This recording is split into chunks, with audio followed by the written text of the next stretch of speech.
Hello students. Today we studied about the metal and non-metal. Lesson 2 class 8. अब आपने अपने आसपास बहुत सारी चीज़ें देखी होंगी जो कि मेटल और नॉन मेटल से बनी हुई है। चाहे अगर हम किचन की बात करें, डिफरेंट टाइप के मेटल आइटम्स हम यूज़ करते हैं, जैसे किचन यूटेंसिल्स, उनके अंदर किचन यूटेंसिल्स के अंदर बर्तन हैं या उनके हैंडल्स हैं। डिफरेंट टाइप के आइटम्स हम यूज़ करते हैं। तो cooking utensils mainly are use made by iron, aluminium, zinc, copper etceteras. आपने ये भी सुना होगा कई बार, कई चीज़ों के नाम सुने होंगे जैसे आयोडीन, सल्फर, कार्बन। ये सब क्या हैं? These are the common examples of non metals.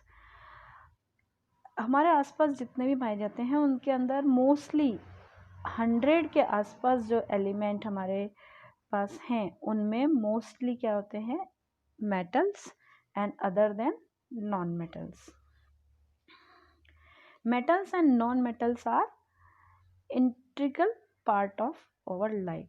अगर हम देखें तो जो मेटल और नॉन मेटल्स हैं ये हमारी लाइफ के मोस्ट इम्पॉर्टेंट पार्ट हैं जो कि डायरेक्टली और इनडायरेक्टली हमारी डेली लाइफ के अंदर यूज़ किए जाते हैं। मेटल्स में अपन देखें तो iron, copper, silver, these are the metals. And other words अगर अपन इनको देखें तो कैसा फील करते हैं हम? ये हार्ड हैं, शाइनी हैं, स्मूथ होते हैं।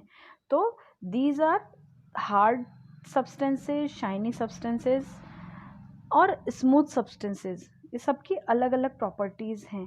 तो अगर हम इनको डिवाइन करें कि किस तरह से इनको अपन कह सकते हैं, तो ये क्या है? द नॉन मेटल ऐसे एलिमेंट्स हैं जो कि मेटल से जस्ट अपोजिट होते हैं। यानी मेटल और नॉन मेटल की जो दोनों की प्रॉपर्टीज़ हैं वो जस्ट अपोजिट होती हैं, दोनों के बिल्कुल अलग अलग होते हैं। जबकि जितने भी मेटल और नॉन मेटल्स हैं ये कॉमनली अर्थ पे, इनकी जो मेन चीज़ क्या है वो अर्थ के ऊपर कॉमनली पाए जाते हैं। लेकिन इनकी जो फिज़िकल एंड केमिकल प्रॉपर्टीज़ होती हैं दोनों ही वो क्या होती हैं? अलग अलग होती हैं। कुछ कॉमन मेटल्स होते हैं जैसे iron, gold, silver, zinc, aluminium, magnesium, nickel, lead, ये सभी क्या हैं? कॉमन मेटल्स हैं। और इसी की जगह अगर हम नॉन मेटल्स की बात करें तो non metals hydrogen, nitrogen, oxygen, carbon, sulphur, phosphorus और क्लोरीन, ये जनरली किस में आते हैं? नॉन मेटल्स में। अब इनमें क्या डिफरेंसेस हैं? इनकी अगर अपन फिजिकल प्रॉपर्टीज़ की बात करें तो इनके अंदर क्या क्या डिफरेंसेस पाए जाते हैं, इनकी क्या फिजिकल प्रॉपर्टीज़ होती हैं, उनके बारे में अपन डिस्कस करते हैं। Then physical properties of metal and non metals. तो सबसे पहले बात आती है फिजिकल प्रॉपर्टी क्या है? What is the physical property? So physical property is a characteristics of a substance that can B observe without changing the substance into the another substance. यानी ऐसी कैरेक्टरिस्टिक्स होती है जिससे कि किसी भी अगर अपन सब्सटेंस को देखते हैं तो उसके अंदर बिना किसी चेंजेस के किसी दूसरे उसमें सब्सटेंस में वो चेंज हुए बिना अगर वो उसमें सब जो भी आपका मटेरियल है वो रहे उसी कंडीशन में रहता है तो वो क्या कहलाता है? Physical properties. फिजिकल प्रॉपर्टीज़ में जैसे कलर है, हार्डनेस है और जो शाइन है, these are the mainly physical properties. किसी से चीज़ का जो कलर है अगर वो कलर एज इट इज़ रहता है या कलर चेंज होता है लेकिन सब्सटेंस वही रहता है, उसकी केमिकल जो इक्वेशन है, जो केमिकल सब्सटेंस है उसका वो चेंज नहीं होता है, उसके फिजिकल चेंजेज ही होते हैं, तो वो क्या कहलाएगी? Physical properties.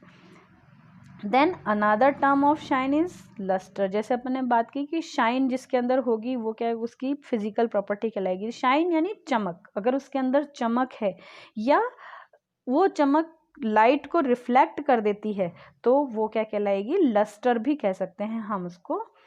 और इसी के साथ साथ जो किसी भी एलिमेंट की सॉलिड, लिक्विड और गैसियस स्टेट होती है यह भी क्या कहलाती हैं? फिजिकल प्रॉपर्टीज़ के अंदर ही आती है। कि अगर किसी एलिमेंट की या किसी सब्सटेंस की स्टेट्स आपस में चेंज होती हैं तो वो अगर फिक्स सर्टेन कंडीशंस के अंदर अगर वो चेंज होती हैं और लेकिन उसकी केमिकल प्रॉपर्टी चेंज नहीं होती हैं, तो these are physical changes. So these are physical properties. For the example, the temperature at which the solid melts into the liquid, this is the physical property. यानी अगर कोई चीज़ सॉलिड से liquid में चेंज होती है तो वो क्या कहलाएगी, उसकी फिजिकल प्रॉपर्टी कहलाएगी. अब बात करते हैं मेटल्स की. तो मेटल्स, जनरली मेटल्स क्या होती है, shiny. Metals are offer shiny, malleable, ductile and can conductor of electricity and heat. अब इनकी अगर अपन अलग अलग देखें तो first is the metal are shiny. Shiny यानी चमकीले होते हैं. आपने देखा होगा जितने भी मेटल्स हैं, चाहे वो आयरन है, सिल्वर है, कॉपर है, गोल्ड है, उनके अंदर चमक होती है, शाइन होता है. अगर उनको अपन काट के भी देखते हैं, कोई पुराना, नए के अंदर तो चमक होती है. अगर आप किसी पुराने मेटल को यूज़ करें, जैसे कोई आयरन रोड लिया आपने, तो पुरानी जो कि ब्लैक किस शेड में हो गई, लेकिन अगर आप उसको काटते हैं, इफ़ यू कट इट, तो आप देखोगे जैसे उसको काटेंगे तो अंदर से वो कैसे निकलेगा, शाइनी, चमक निकलती, चमकीली सतह निकलती है. So metals are always shiny. Second is malleable. Malleable means जब हम किसी भी मटेरियल को किसी भी चीज़ से बीट करते हैं, उसको पीटते हैं, तो वो शीट्स के अंदर चेंज हो जाता है. यानी मेटल्स की हम शीट्स बना सकते हैं. उसको कूट के, उसको पीट के हम क्या कर सकते हैं, they change into sheet.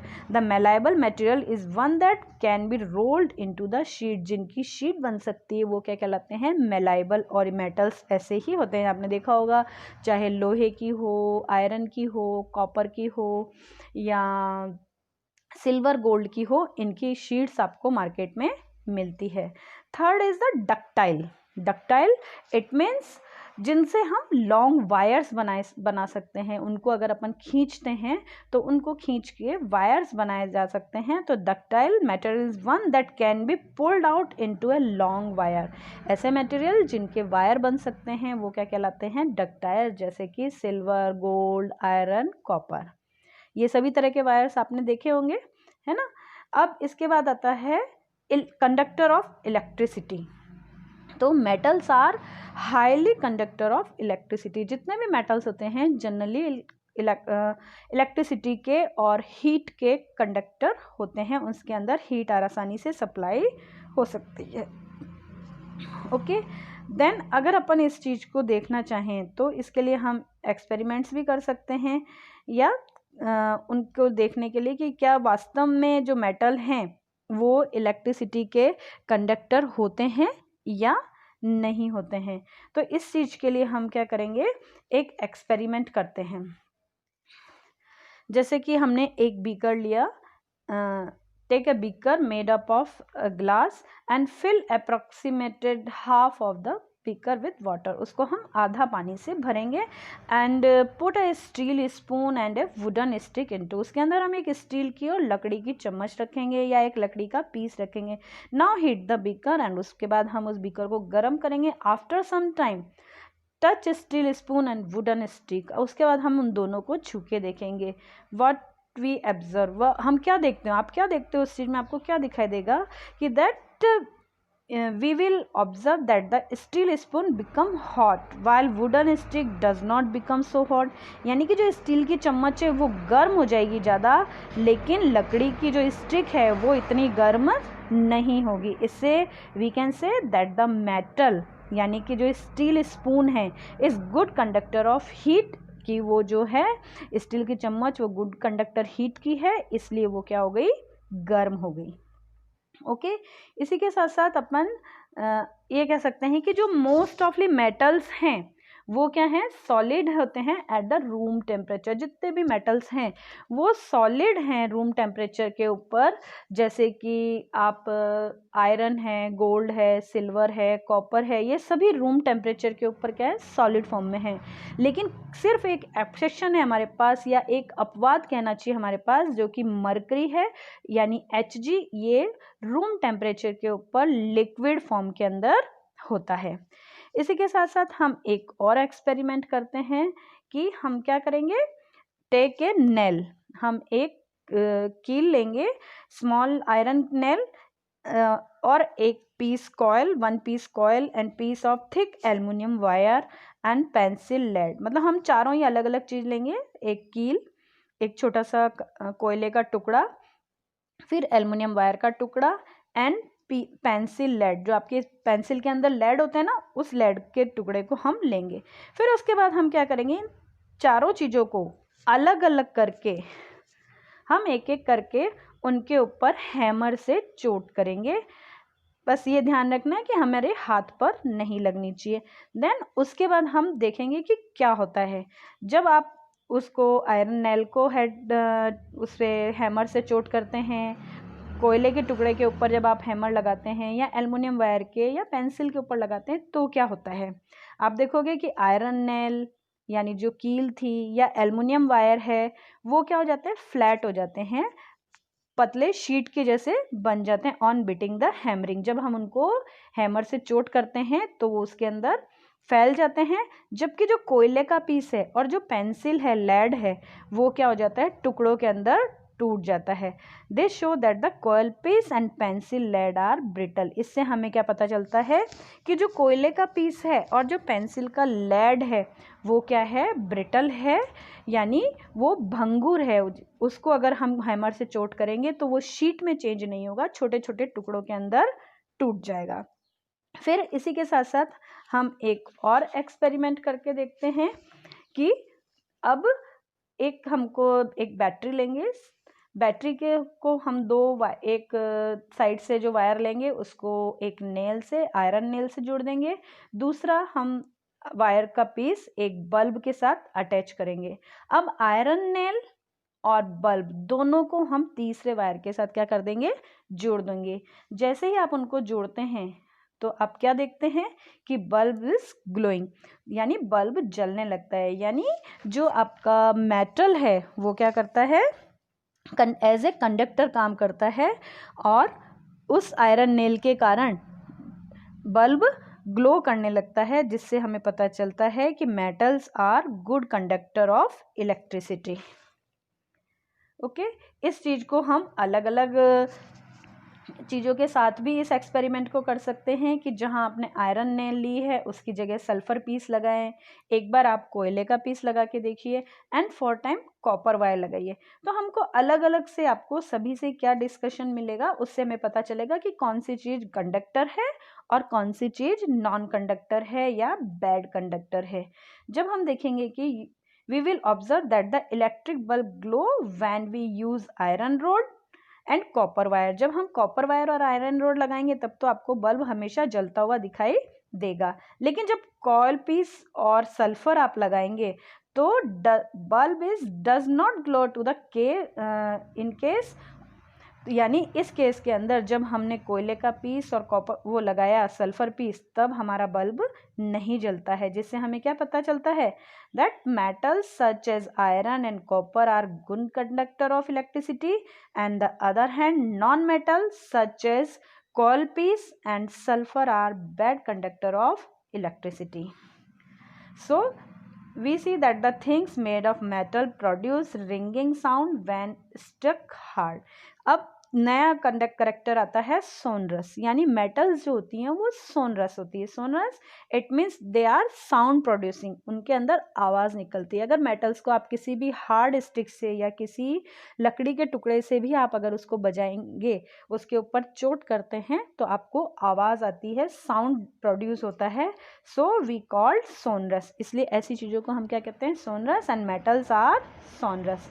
The material other than the metal are non sonorous. और मेटल्स के अलावा जितनी भी चीज़ें होती है वो क्या होती है, नॉन सोनरस, उनमें से साउंड प्रोड्यूस नहीं होता है। इसलिए जो सोनरस प्रॉपर्टी होती है, इसीलिए हम जितनी भी मेटल्स हैं उनको बेल्स बनाने में या अदर म्यूजिकल इंस्ट्रूमेंट्स बनाने में काम में ली होगी। आपने कभी नोटिस किया हो नहीं, या अभी करके देखिए, जो आपकी स्कूल बेल है या मंदिर की जो बेल है वो हमेशा मेटल की बनी हुई होती है। साथ ही जितने भी आपके म्यूज़िकल इंस्ट्रूमेंट है, चाहे वो गिटार हो, हारमोनियम हो, उनके जो वायर्स वगैरह हैं वो किसके बने हुए होते हैं, मेटल्स के। Okay, then we discuss about the non metal. Non metal मैंने स्टार्टिंग में बताया था कि उसके अंदर क्या होता है, जस्ट अपोजिट, मेटल के जस्ट अपोजिट करेक्टरिस्टिक्स होते हैं। जो चीज़ें हमने मेटल में डिस्कस करी कि मेटल के अंदर होती हैं, वो चीज़ें इनके अंदर नॉन मेटल्स के अंदर नहीं होती हैं। जैसे कि लस्टर यानी चमक, तो नॉन मेटल्स के अंदर लस्टर नहीं होता है, चमक नहीं होती। जैसे कि गैसेज हैं, क्योंकि सल्फर, हाइड्रोजन, नाइट्रोजन, ऑक्सीजन, ये सब क्या है, डल है, इनके अंदर कलर्स नहीं है, शाइन नहीं है, तो ये सब क्या है, नॉन मेटल्स। फिर नॉन मेटल्स की बात करें तो नॉन मेटल्स जनरली हमारे पास सॉलिड, लिक्विड एंड गैस तीनों स्टेट के अंदर मिलते हैं। सॉलिड फॉर्म के अंदर अगर हम नॉन मेटल की बात करें तो जैसे कार्बन है, ये क्या है, सॉलिड फॉर्म के अंदर है। इसके बाद अगर अपन लिक्विड फॉर्म की बात करें तो लिक्विड फॉर्म में आपके पास फ्लोरीन है, जो कि आपके लिक्विड फॉर्म के अंदर आपको मिलती है। Non metal are just opposite of this metals. Solid non metals are dull, जितने भी सॉलिड नॉन मेटल्स होते हैं वो कैसे होते हैं, डल होते हैं, उनके अंदर शाइनिंग नहीं होती। दे आर ब्रिटल, ये हमेशा कैसे होते हैं, ब्रिटल होते हैं, यानी टुकड़ों के अंदर टूट जाते हैं। जैसे कि अभी हमने देखा था एक्सपेरिमेंट के अंदर कि कोयले को अगर हमने बीट किया था हैमर से तो वो टुकड़ों में टूट गया था। इनका मतलब इनके अंदर हम शीट्स नहीं बना सकते।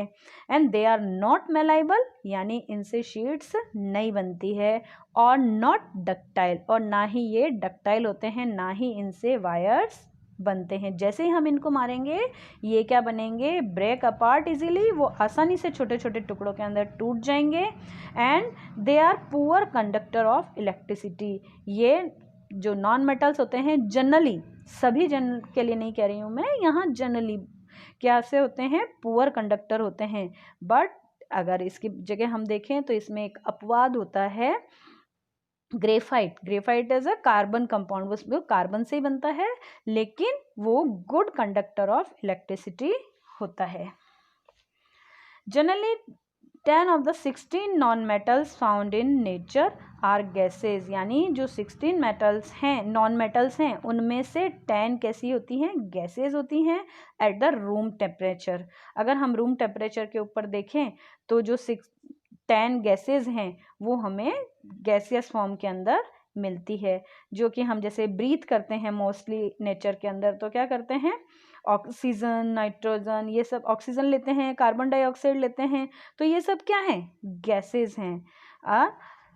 जो नॉन मेटल है कार्बन, इनके अलावा जैसे कार्बन है, आयोडीन है, सल्फर, ये सभी रूम टेम्परेचर के ऊपर क्या है, सॉलिड फॉर्म के अंदर है। कार्बन जैसे कोयला है, हीरा है, डायमंड है एंड ग्रेफाइट है, ये सभी क्या है, रूम टेम्परेचर के ऊपर सॉलिड फॉर्म के अंदर है।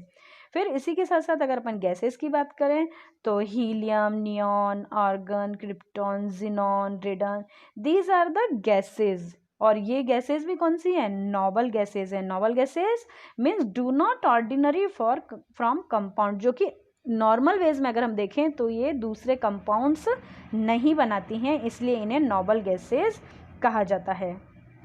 साथ ही साथ इसके बाद अगर हम देखें तो मेटल्स है हाई डेंसिटी, मेटल्स के अंदर हाई डेंसिटी होती है, जबकि नॉन मेटल्स जो होते हैं वो लो डेंसिटी वाले होते हैं। इसको एक अपन एक्सपेरिमेंट के थ्रू देख सकते हैं कि मेटल्स के अंदर किस तरह से हाई डेंसिटी होती है या नहीं। तो हम क्या लेंगे, हम डिफरेंट मेटेलिक टुकड़े लेंगे, जैसे आयरन नेल, स्पून, इनको आपने लिया और एक पानी से भरी हुई बाल्टी के अंदर क्या करेंगे, डाल देंगे। जैसे हम उनको पानी की बाल्टी के अंदर डालेंगे तो आप देखेंगे कि वो पानी के नीचे डूब जाएंगे, चाहे वो नेल हो या स्पून हो। इससे हमें क्या पता चलता है कि that these are the all material has heavier, वो भारी थे, देन द वाटर से वो भारी थे, इसलिए due to their higher density than water they sink and the bottom of bucket full of water, वो पानी के नीचे डूब जाते हैं। तो ये तो हुए हमारे मेटल और नॉन मेटल की फिजिकल प्रॉपर्टीज। इसलिए अब इनके बीच में आपको डिफरेंसेस लिखने हैं, और इसके बाद नेक्स्ट वीडियो के अंदर हम पढ़ेंगे chemical properties of metal and non metal.